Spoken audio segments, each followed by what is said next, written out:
If you look at your life and see a graveyard of half-finished projects, a guitar in the corner, a half-coded website, a set of baking tools, and a sudden urge to learn jujitsu, you probably feel a very specific type of shame. Society has a word for you, dilettante. They tell you that you are chaotic or that you lack the grit to specialize. You feel like an imposter because you can't just pick one lane and stay in it. You might even know the phrase, jack of all trades, master of none, and you use it to beat yourself up, but you are forgetting the rest of the quote. The full quote is, a jack of all trades is a master of none, but oftentimes better than a master of one. Psychology suggests that this feeling of being scattered isn't a defect, it is a symptom of a highly adaptive nervous system. You aren't failing to specialize, you are unconsciously building a rare cognitive architecture known as the M-shaped mind. While the world tells you to focus, your brain is trying to prepare you for a future where hyper-specialization is actually a liability. Before we break down why your chaos is actually a survival strategy, let me know in the comments, where are you watching from? And if you love deep psychology like this, check out my newsletter community after watching, linked in the description. To understand why you feel this anxiety, we have to look at the lie you were sold. For the last century, the world was an eye-shaped game. It rewarded people who dug one hole a mile deep. It was a kind learning environment, like golf, where the rules never changed. If you practiced your swing for 10,000 hours, you won. But you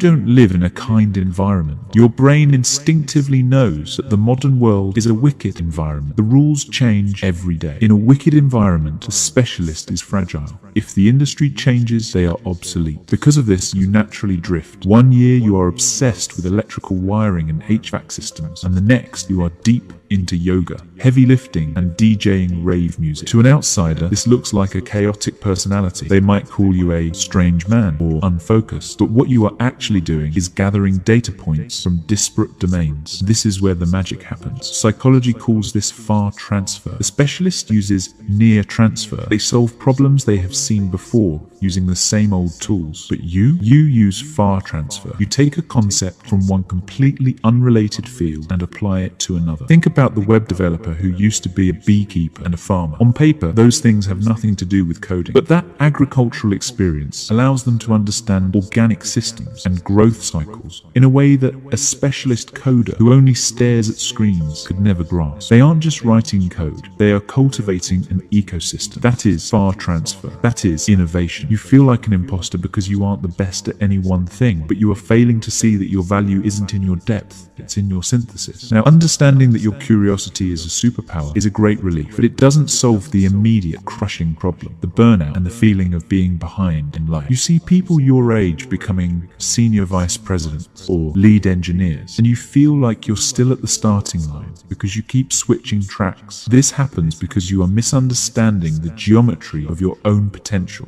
You aren't T-shaped general knowledge with one specialty. You are M-shaped. An M-shaped person has multiple pillars of depth connected by a bridge of curiosity. But here is the trap. You cannot build all the pillars of the M at the same time. If you try to learn data science, write a novel, and start a business all in the same month, you will collapse. The people who successfully navigate this life, the true polymaths practice what we call serial mastery. You have to view your life in seasons. You might spend your 20s obsessing over music and art. Then, in your 30s, you pivot to programming to pay the bills. You didn't quit art, you just finished that season of construction. I saw a story of a 3-year-old who finally found peace with this. He realized he couldn't choose art over programming. So, he let programming be the pillar that paid the bills, while music, philosophy, and game design flourished as the other pillars on nights and weekends. He denied high-demand team lead positions to keep his work week at 30 hours. He protected his psychic energy. He didn't try to merge them all instantly. He let them exist sequentially, and eventually they all merged into his own personal video game projects. That is the M-shape in action. There is one final psychological trait you have that makes you bulletproof, and it comes from evolutionary biology. It's called redundancy. In nature, redundancy is a strength, not a waste. Elephants rarely get cancer because they have massive genetic redundancy, multiple copies of the same cancer-fighting gene. If one fails, another takes over. Your chaotic interests are your redundancy.